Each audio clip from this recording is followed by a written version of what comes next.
Hey there, Tom here. Flip anything. So tonight, I want to talk about counting on yourself. The bottom line is, a lot of people don't like to face this fact. A lot of people think they can, kind of put it upon somebody else, or to help work with them or whatever. Listen, you have to count on yourself. If you can't count on yourself, who can you count on? You know what I mean? It doesn't. I know people, they undermine themselves all the time, and you know what? It's just, it's just nuts. I mean, everybody does it to a degree, but if you want to get rich on real estate, you have to depend on only one person, and that's you. And that's the only. I mean, and believe it or not, if you can't count on yourself, it's probably never going to happen for you. I'm just telling you right now. I see people that make more excuses for not doing things, for not taking the first step, for not trying. They undermine themselves, and there's absolutely no reason for it. And if you a lot of people say, if I get my wife on board, or my brother will help me, or I got a partner. Man, partners are the worst thing you can imagine. You don't want a partner, okay? A partner, the only thing you need a partner for is for money, and that's it. Maybe, and then maybe you don't even need that. Or maybe you need a partner if they have the deal. Like I always tell you, the deal's the toughest thing to get. The deal is always the hardest thing to find. And you know what I find in doing this blog for the last 6 months is a lot of what people are lacking is confidence, and I understand that. And, I was lucky enough that my eyes got open to real estate at 19 years old. And all of a sudden I realized, damn, I made 20 grand, that was my big eye opener, making 20 grand, having somebody offer me 20,000 more than a property I just paid for it. The first eye opener was the fact that I could actually buy a 6,000 square foot building with no credit history. I was 19 years old with $10,000 down, and I got a 6-month escrow, which is the only reason I had the 10 grand is I had 6 months to be in this property rent free, which gave me time to raise the $10,000. So there's a book by Gail Shee. I've never read the whole thing. I've never read probably all of any book. I usually scan through and find what I want to, find something in it that I like. I'm quick for scanning and dialing into what I just get the meat out of a book, or what I find is the heart of the book. And it was called Passages. And it's basically people experience different things at different times of their lives. And what I find is a lot of guys, you don't get confidence. Some people, they don't hit their stride. For men in general, it seems like they don't hit their stride till they're in their 40s. And it might have to do with settling down.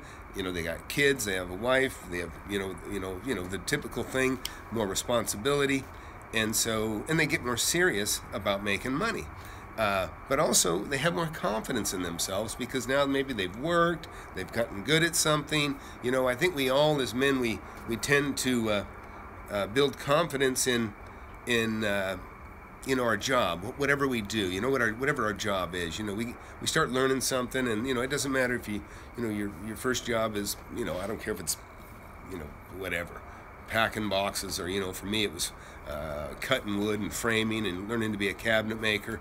And pretty soon you learn how to read a tape measure. That's one of the first things you learn when you become a carpenter of any kind. You learn how to read a tape measure.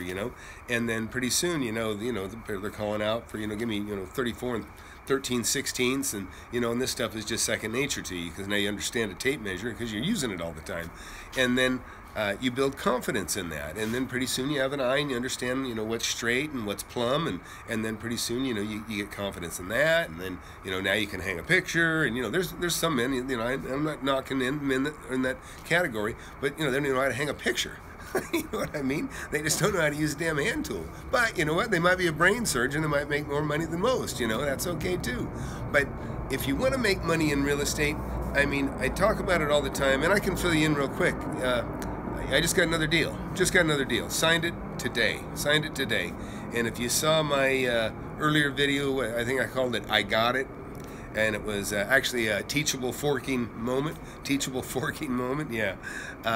There was a part 1 and part 2 on that, and basically I reclaimed it. I got the deal. The guy took it away from me, but he was kind of shady, I think. You know what he did? He went in, he made a deal, and then after he got the deal, he tried to renegotiate it. And I can't stand people that do that. You know, it's real easy to do. Tie people up, get them to feel like they're going to taste the money, and then you be unethical and you play games. I don't do it. I never do it. I've never done it. When people play that game with me, I torture them however I can. I torture them.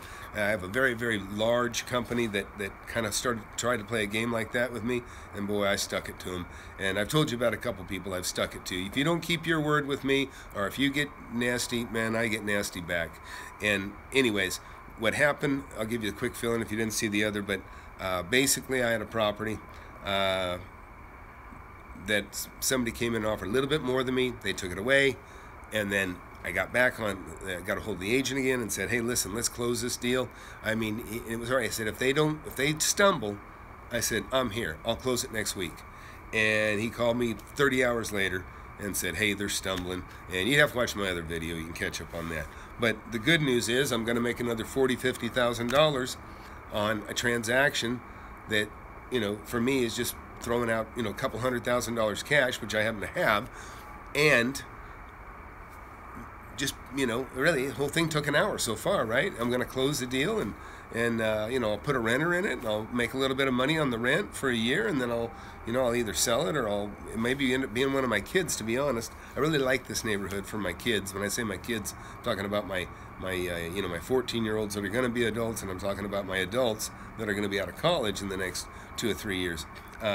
So I kind of like the neighborhood for them, and because a lot of the homes that I have right now that I intended for my kids, they're actually too valuable. I don't even know if they could pay the taxes on them with the wages they're going to make when they first get out of college, to be honest. So, anyways, man, it's open mic. Anybody's got any questions? Tell me what undermines you. What gets in the way of you making money? I mean, I know a lot of people. They don't have the best mentors. You know what I mean? They don't have the best mentors nearby at home. A lot of times I had a grandfather. Oh my God. He was the worst. My dad is like a really smart guy, but not business savvy. Really smart, knows a lot about everything, but not business. And a great, lovable man. I love him more. I would never trade him for anybody. He's passed, but he didn't have the qualities that I have. Okay, but he had a lot of qualities that I don't have. Okay. Oh yeah. All right. That's interesting. So tell me, there's anybody not have a father figure at home? Because I had just the opposite. I only had a father figure for the most part.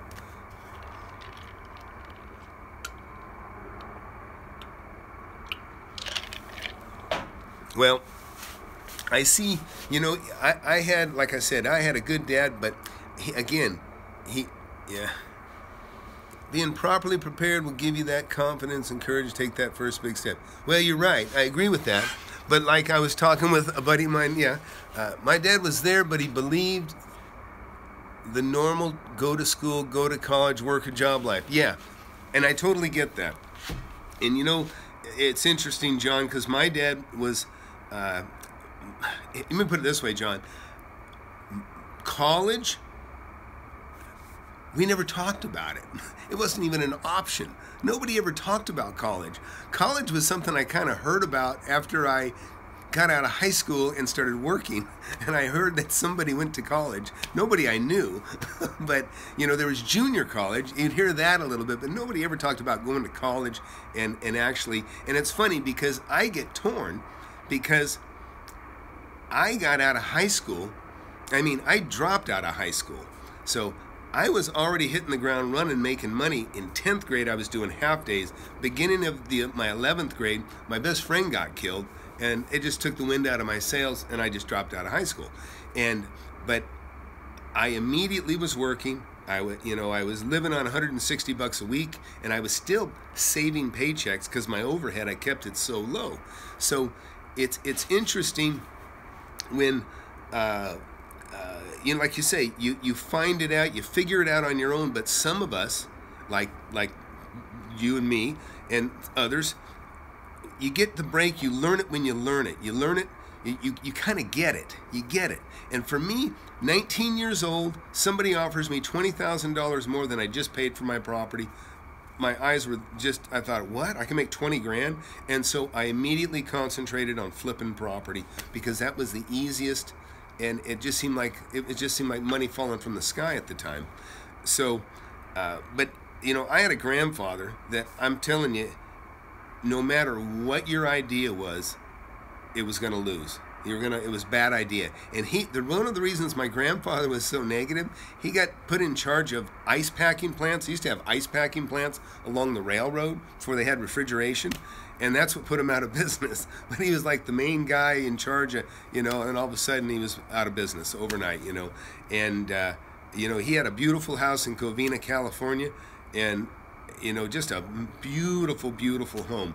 And he sold it right before the market took off, and he bought a piece of crap out in New Mexico that just did nothing but go down in value. And then he comes back to California, and his only option is to live out in the middle of the desert where it was horrible. And but that's how it is. And it's but like you say, you got to rely on yourself, and if you do, it's like nobody cares. I can tell you, I've been in deep trouble with lawsuit, being sued frivolously, but it doesn't matter. Still real money, being sued. And your lawyers, you listen to your lawyers, and you're like, no. I mean, you can't even necessarily trust your lawyers because nobody looks out for you more than you. And to a lot of people, it's just, I refer to it with lawyers, you're just like blood on the emergency table. You know what I mean? There's a lot of people, they're just in there to fix the wounds, right? Yeah. They're there to fix the wounds. And so that's how I had a bunch of lawyers one time. I had to hire, I got in a multi-million-dollar lawsuit, and I was the main target. And so I'm being sued for millions, and a couple other people are. I spent $754,000 on my defense, and I won. I prevailed. And I ended up taking everything from the plaintiff and paying myself back. And what was bad was everybody that was in I call them the pews, I don't know why I'm calling them the pews, but in the courtroom, I'm sitting back there with all the people that think I'm the bad guy. But then the evidence is coming out, and I'm on the stand for 2 days, and the evidence is coming out more and more, and they realize, oh shit, we ain't gonna get this money out of Tom. And sure enough, the gavel came down. It's over. I'm off the hook. And not only that, now let's talk about how much money they're going to give me back for paying for it. Because I spent $754,000 and 3 years. And so in the end, I ended up being made whole. And but man, it was a tough lesson. But I can tell you, I had what I called the war room. I had a war room. And so not only did I have, okay, so there's an association. I'm a lawyer for the association. I have a personal lawyer for myself. I have, we bankrupted the guy that was suing us. Ultimately, he actually bankrupted himself, I would say. Then I had to have, so when you have a bankruptcy, that's no longer a state attorney. That's a federal attorney. So then I had to have 2 federal attorneys. So in the end, I had like 5 attorneys, and I'm getting checks. I'm not getting checks. I'm not getting any checks. I was making a lot of money at the time, thank God. But I'm getting bills that I open up, 40 hours, $17,000. That's just from one lawyer. And this is really starting to heat up. So it was exasperating. Nobody should go through it. But it's tough. But what I was kind of getting at, and I know I get off track here, is nobody cares about you more than you. Nobody cares about you making money. accept you. They really don't. I mean, maybe your wife does, or your girlfriend, obviously. You know, you have the normal things that drive you. You want to, you know, put your kids through college and that sort of thing. So at some point, though, you realize nobody's going to do it for you. You got to rely on yourself. And it's interesting. You know, John, you mentioned, you know, go to college, go to college, go to college. And it's tough for me because I never went to college. You know what? I never went to college. But I can't really tell my kids, don't go to college, you know? And so my deal is, I figure I've got a daughter finishing up. She's got another year and a half, and then she'll be a CPA. And then the other one's just kind of doing general business. In all honesty, I think she's going to follow my footsteps or something. I think she'd be a great salesperson, real estate agent, or something like that. I think she's really sharp. She's nobody's fool. And but I, you know, anyways, anybody got anything to talk about? I mean, we can talk about anything. It's interesting because John, you're the one I was actually referring to when we were talking earlier about you know, confidence, and how what I find is and we were talking about as a man thinketh. You know, as a man thinketh. I was thinking about that earlier. You know, I used to read that book. It's a short enough book. I used to read that book every morning. I read almost every morning. It's such a quick read. And the things that reinforce what you feel are right, you know, sometimes just somebody telling you, hey, that looks good. You're going, oh, yeah, good. I thought it looked good, but that helps me realize that, you know, or hey, you know, you realize, you know, you are on the right track. But, you know, I think everybody kind of, like you say, you rely on yourself, and, you know, the old term, you know, people are, you know, you are your own worst enemy. I think that's true too. Yeah, let's see what you got here.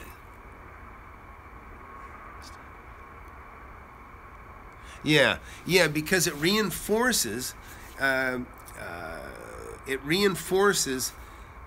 what you already know, right? You know what I mean? Because here's the thing: when you rely on yourself, and people think it's odd because I pull up in front of a property, and my wife would say, "Why are you stopping here?" And I go, "Oh, we own this," and she doesn't even know. You know, that's how independent I am. My wife, when I met her, I was 27, she was 19. So I know it sounds terrible, but that's what it was. I met her when she was 19, I was 27, and so I was already a millionaire, and I'd already made my first million, I should say. And so you know, I don't need any help, you know. And like I say, you know, people will, you know, she just doesn't have to. She doesn't get involved with it, you know. Yeah, well, I know. Terrible. I know. It's not terrible. It's not terrible. It's actually perfect because there's nothing worse. And this is why I don't like partnerships. And I think I was telling you earlier, the only partnerships I have are minority partners. Most people work the other way around. And I remember me and you were talking about a certain individual, and we were talking about investing. I won't name names. But, you know, listen, I own pretty much 100% of what I do. 100%. There's only a couple little property deals that I've done where I own 70%. Everything else I own 100%. But there's nothing that I don't have 100% control, and there's nothing that I don't have the majority at stake to lose, and the majority at stake to win. And that's why if somebody's my partner, they're a minority partner. And the good thing about that for them is that they know that, well, Tom's got the most to lose, and I know I can count on him. You know, it's not like somebody that has nothing. I mean, I could form a partnership together with other people's money, right? And I get 10%. No money in it, but I get 10% for putting it all together. And now, you know, it's the wrong motivation. It's not enough. And, you know, I know the people that have gotten into those kind of endeavors where they're throwing their money at somebody that supposedly knew what they were doing. And I'd say, well, what's the deal? How much money does this guy got at stake? And it turns out, you know, he's just putting it together and he gets 10% for putting it together. Well, I mean, look, he's getting 10%. He's got nothing to lose. If you're going to be a partner with somebody, You want them to have something to lose. And so that's why I say, I get torn on it. Like I say, I don't like partners because, and I have people that work for me, and some of them get upset if I don't like take their advice, and I have to tell them, I say, look, you got to understand. I go, I'm right 90% of the time. So it's very difficult for me to accept what you say as being right because I'm right 90% of the time. That's a pretty good record. And they just go, yeah, I get it. And it's hard to argue with. And so what I think people don't realize is that they have a much greater capacity. And John, you work out, and we're talking John here from Simple Programmer. I see he's here. That's great. Honored to have you here, John. But because I know you're in great shape, right? And so physically, you know how it is. When you're lifting weights, or when you got them stacked and you're going up. And, I used to laugh at having a trainer, to be honest, think, who needs a cheerleader? You know what I mean? And then I got a trainer, and what it was good is it caused accountability, okay? So I like accountability. I don't consider a trainer a partner, but it's accountability. Just like the numbers are accountability for what I do making money, right? I'm a numbers guy. I read, I can see how successful I am by the numbers. I can see right now how right I am by how many people follow me, how many people are staying tuned. You know what I mean? If I'm a numbers guy, so I look at that stuff. But what I was getting at is, how when you're pushing weight, and I'm talking about people not realizing how smart they are and how much capacity they have to do much more than they think they can do, because everybody's afraid of the unknown. And so real estate might be unknown to you, but you can do so much, and you can make deals that you never thought you were imaginable. But it's only because it's what you don't know. But back to the weights is when you got a trainer and you're pushing weights and you feel like you're dying, and he's saying you got one more in you, you got one more in you, and after you do one more, he says you got one more in you, you got one more in you, and he's right. There's one more, and there's another one, and there's another one. I mean, ultimately you do. You die out, but you'd be surprised. You find out that, damn, I thought I was dying. I was ready to give up. And he's right. There's another one. There's one more. And it's kind of like that. It's like when you go the extra mile, be relentless. And it's kind of the same thing. Don't give up.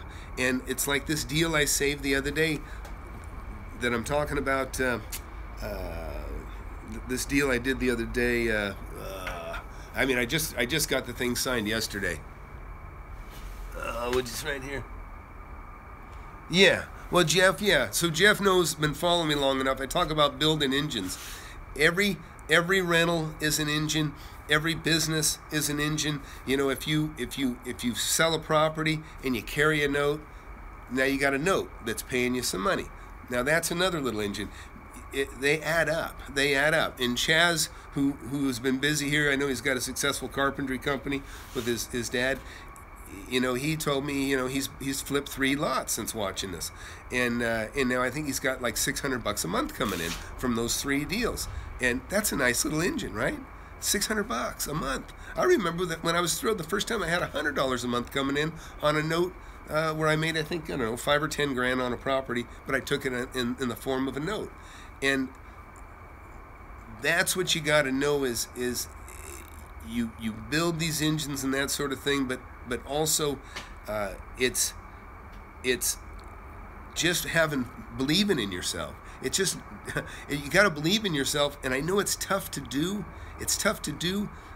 Because I know how it is. You gotta have reason to believe in yourself, right? So you don't know that you can do it until you do it, and that's the thing. And you'll find when you do your first real estate deal, you just know that you can do it because guys like me can do it. You already know. I didn't finish high school, right? And I just try and I try and I try, and it's just like a ring toss, right? The rings are just about the same size as the object you're throwing them over. But guess what? You throw enough, eventually one hits the sweet spot and lands. It's just numbers. That's how it works, and that's in being relentless. And then of course there's tips and tricks, and I will share with you what I can on that. There's some psychology and different things that go into certain deals, and you'll learn more about that. But the main thing is as you do it, you're going to develop this, and you're going to develop your own strategies, and you're going to develop your own psychology. I mean, some people are funny, some people are, very intense, and everybody's got certain attributes that can work to their advantage, also can be a disadvantage, and you'll learn. Oh, gee, I'm kind of intense. I better not be so pushy. You know what I mean? Or if you smile too much, nobody's going to take you seriously. So these are the things you'll work out. But what I'm telling you is, you have to take the step. It's like I say, if you don't, you can't win the lottery unless you buy a ticket, but you don't want to be foolish with your money. And that's why I have a hard time with, like, when I hear about these Than Merrill seminars, pressuring people for 35 grand. It's silly. You can get all the information you need from channels like mine and like John's and others. There's so much you can learn, and it's free. If you've got cash, that's your seed capital. That's the most important thing, because then you can buy something without needing a partner, without needing a bank or anything else. And it's funny. Check this out. So this house, I told you, I just nailed this deal yesterday. Oh yeah, hey Rick. It's funny because there's no shortage of money out there. Believe me, people need to get a return on their money. And when I was a kid, you get 10% on a bank account. You could put your money in and get 10%. So think about this. Say somebody, and I'm not going to get political here, but let's just say somebody's bringing in $2,000 a month in welfare benefits, or just make it even numbers. Just say $20,000 a year in welfare benefits, okay? In order to get $20,000 a year right now on your interest, you need $2 million. You need $2 million in the bank to get $20,000 a year interest, okay? That's if you get a full 1%. And guess what? Most of the banks don't even give 1%, okay? So when you think about somebody on welfare getting $20,000 a year, they are getting the equivalent of what a millionaire, somebody that has $2 million, that is relying exclusively on the interest from the bank to support them. They work their whole life and may save $2 million, and they get the benefit of $2,000 or whatever, $20,000 a year interest. And then you got somebody on welfare that maybe never worked. They're living like a multimillionaire, okay? And that's just a fact.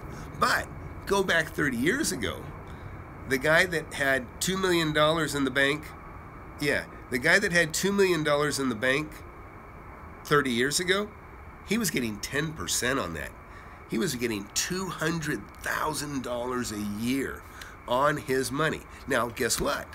That's more in line with what I make on my money. I try to get, it's tougher now. I sold a bunch of my property about 15 years ago because people were starting to pay. I gotta dim my computer. It's getting a little bit, otherwise I'm not gonna be reading the comments. So I look for, and this actually comes to something else. So right now, I won't touch an asset unless it brings in at least, I won't buy it unless it's bringing in at least 8%, okay, with a 10% vacancy. So that's 18% at 100% full. But I won't touch it unless it brings in at least 8%, and that's with like a minimum of a 10% vacancy, at least a 10% vacancy. Last place I bought, it had a 7.5% return, but that was with a 30% vacancy. And now I strive to keep it 100% occupied, but nothing usually stays 100%. Businesses fail, that sort of thing. But back to my example, that's the kind of money. So think about that. If I can get 10% on $2 million, right? That's $200,000 a year. If I pay cash for it, I'm going to get $200,000. But let's talk about if I don't pay cash. Let's just say, I got my first $500,000. I put $500,000 down. So now I'm going to make 10% on my $500,000.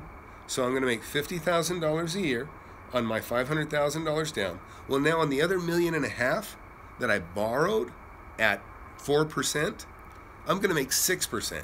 So I'm going to make 6%, excuse me, on the other $1.5 million. So I'm going to make 90 grand on borrowed money, and I'm going to make I'm sorry, 50,000 on my on my cash. Okay, which it's always good to leverage. You have to leverage when you're young. When you begin, you have to leverage. In my opinion, you got nothing to lose. So leverage. Take some chances. Leverage, and then as you have more money, believe it or not, you start to have more money. You're going like you kind of like having things paid for or 50% paid for, that sort of thing, because you can weather anything. You know what I mean? It's like, all my stores and commercial buildings and industrial buildings and offices, they're almost all paid for. Some are completely paid for. Some I just have very little debt. Well, it doesn't matter to me. In fact, to me, as long as the rent stays the same, and the rent will probably always stay the same, no matter what in the economy, it'll probably always stay the same.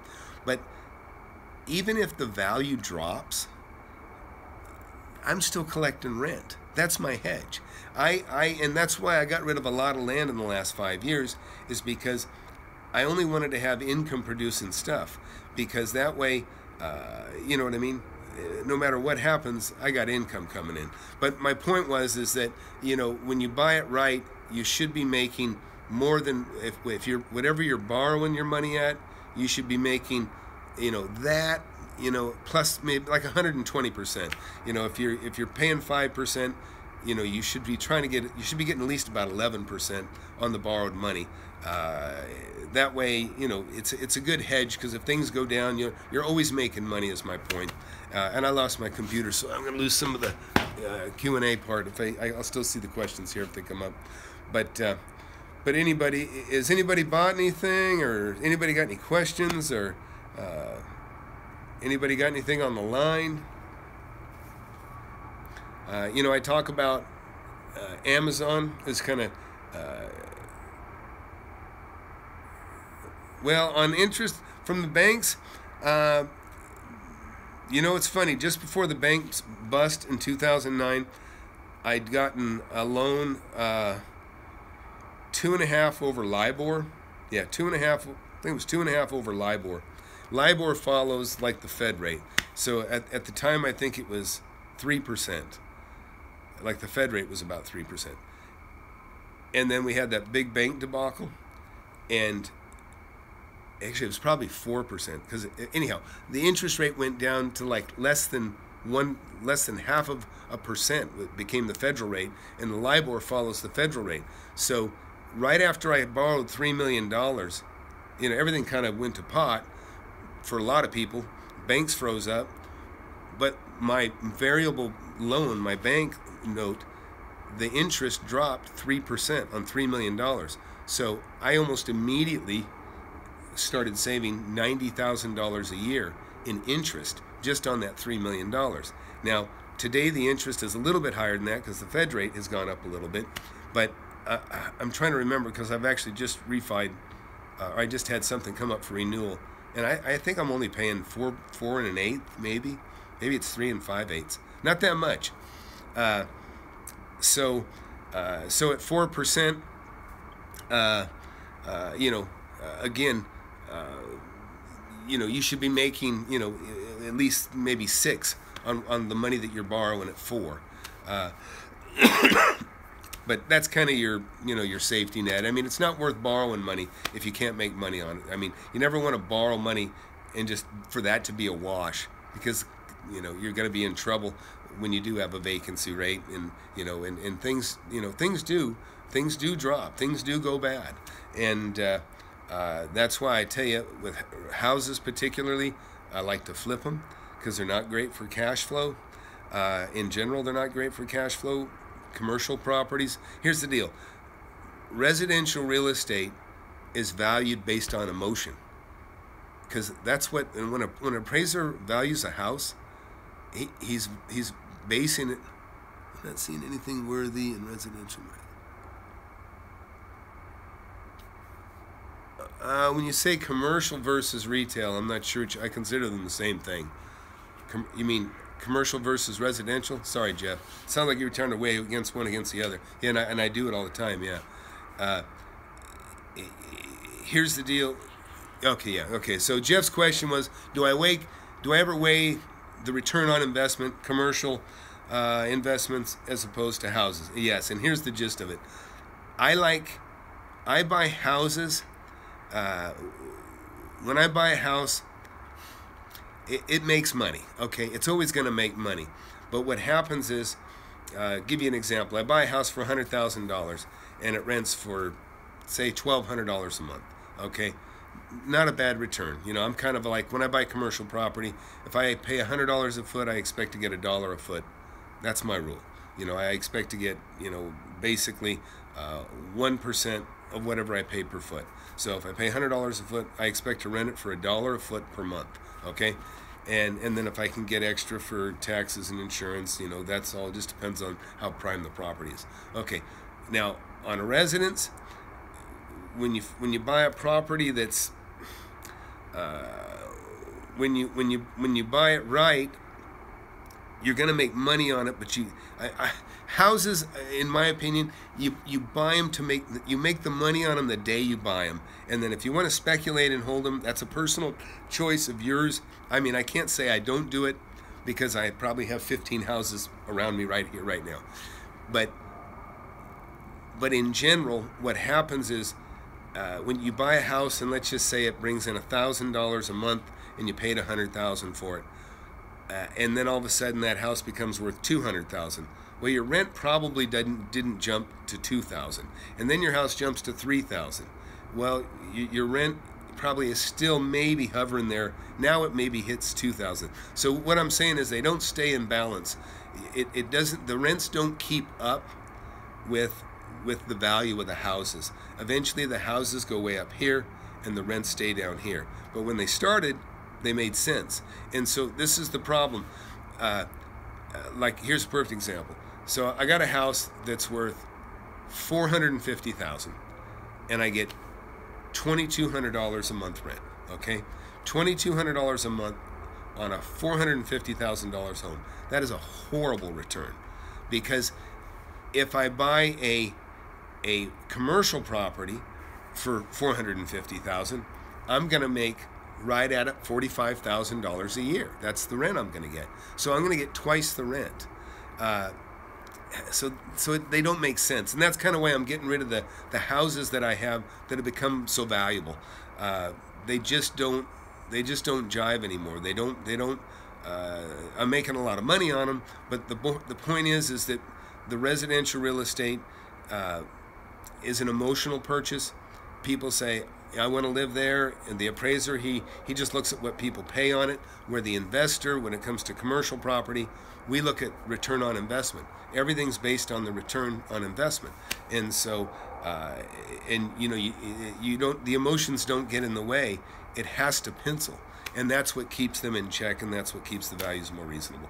But anyhow, my battery's getting low. We've been on here a while, but anyways, if anybody got a last question here? Otherwise, I'll go ahead and kill it. It's getting near my bedtime tonight anyways.